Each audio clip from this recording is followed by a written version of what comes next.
You like subs and amps like I like subs and amps? Then watch this video, then dang! What's up, y'all? Back again with another banging ass video about car audio. So, we gonna pick up where we left off on last time, talking about the subs. You know, how to hook them up. But this time, we gonna talk about the ohm load. We're gonna add the ohm load in there and how two different ways you can hook them up, which is parallel and series. And I'm gonna show you with the sub and amp that I got. So, you ready to rock and roll? Let's get to it. Alright, y'all, we back. You see we got a sub set up here, and we got amplifier over here. Got a little bit bigger one this time. Got that APCL audio pipe 3K. I got it for a certain reason, and we're gonna talk about that here in a minute. But I'm gonna try to keep this as, short, sweet, and as educational as I can. So like I said, this video is for those who may be new to this, maybe new to hooking up a sub this way. If you're a car audio guru already, you've been doing this for a month, then congratulations. Last time we talked about what a dual voice coil subwoofer is. We know that this is a coil. We know that that is a coil. Okay, now we're going to talk about the ohm loads.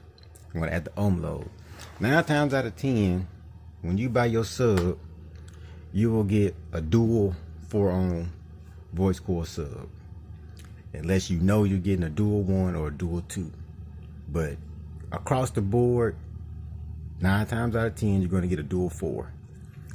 Dual 4 means this carries a 4 ohm load and this side carries a 4 ohm load.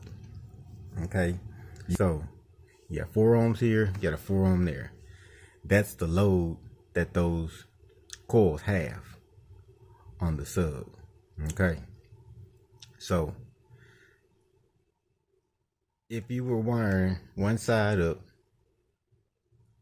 to the amplifier, this amp will play X amount of watts at 4 ohm. The sub tells the amplifier how many watts to put out by the resistance that it sees. So that depends on how you wire this sub up. You can wire 1 parallel or 2 in series.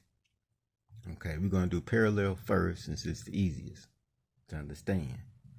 All right, what parallel wiring is, you run a jumper cable, which we have these here.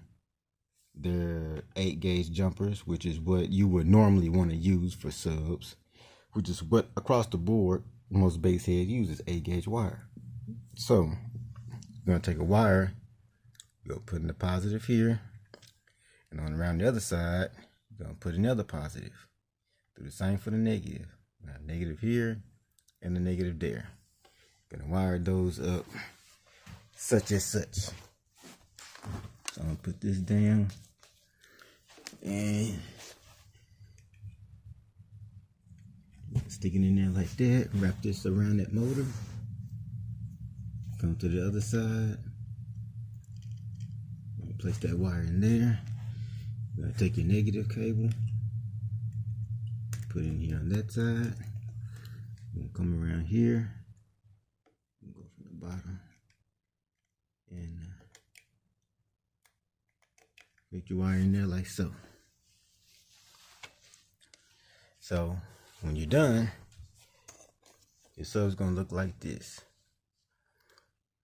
We'll have a jumper go from one side here to the negative on that side. We'll have a jumper coming around here to positive on this side. Okay. Now, by doing this, we now took this dual 4 ohm sub, and now it has a 2 ohm load. Okay. We just dropped it down to a 2 ohm because 4 divided by 2, 1 and 2, 4 ohm load here, 4 ohm load there, divided by 2 which is the number of terminals that you have, that gives you 2. So 4 and 4, which is divided by 2, gives you 2 ohm load. Okay, that tells the amp, okay, now since I have a 2 ohm load, I'm going to put out X amount of watts.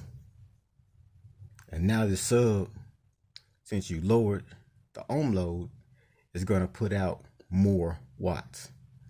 Be all the same if you did this and you wired to a 1 ohm load, it will put out even more watts. Okay, so on your amplifier, when you look at it, if you don't have it on here, then you have a manual. If you see on the audio pipe, it has 2 ohm minimum. Okay, so this amp can't see anything lower than a 2 ohm load.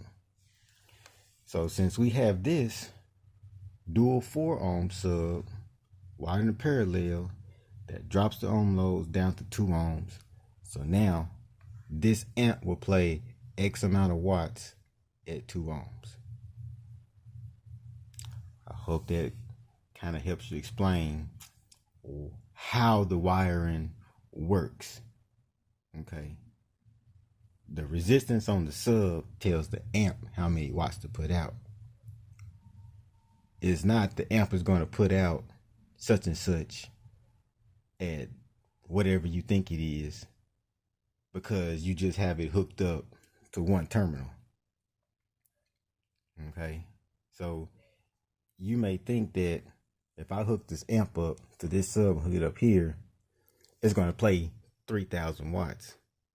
It's not. That's the maximum watts that this amp will put out at 2 ohms. At 4 ohms, it's going to put out less watts. So more watts, less watts if you just have one terminal hooked up. Okay, so now we're going to do series wiring. Check this out. I'm gonna sit you down right there. What series wiring is, series wiring ups the ohm load. And all you do that is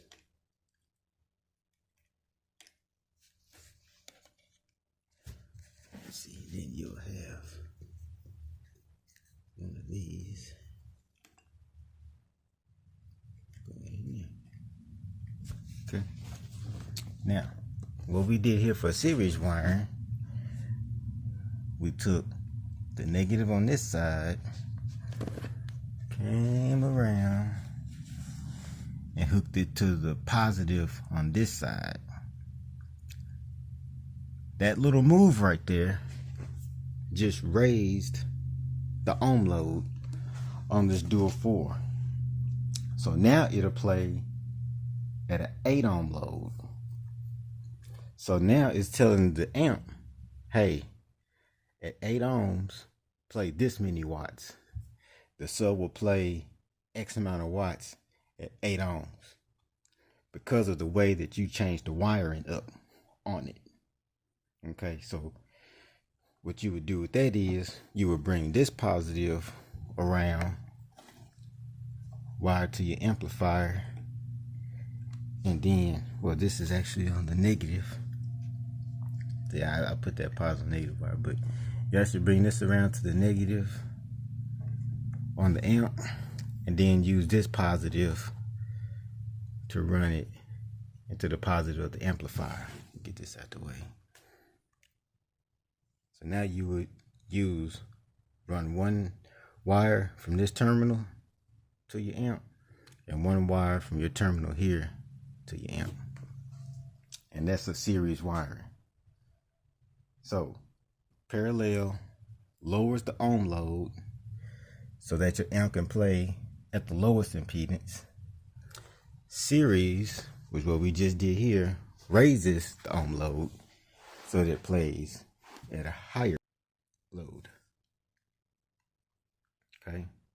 So just run through that with you. Now real quick, I want to show you on some amplifiers that I have, like this Times 404. If you can see there how it says bridge 4 ohm, and then it has 2 ohm per channel. A lot of those will tell you the minimum ohm load that the amplifier can have. If not, then you just get a manual. Even though this other audio pipe I got, come on, focus. See that it says front and rear 4 ohm minimum bridged. So that'll tell you that you can wire the sub up to a 4 ohm load and the amp will play X amount of watts and it'll be okay.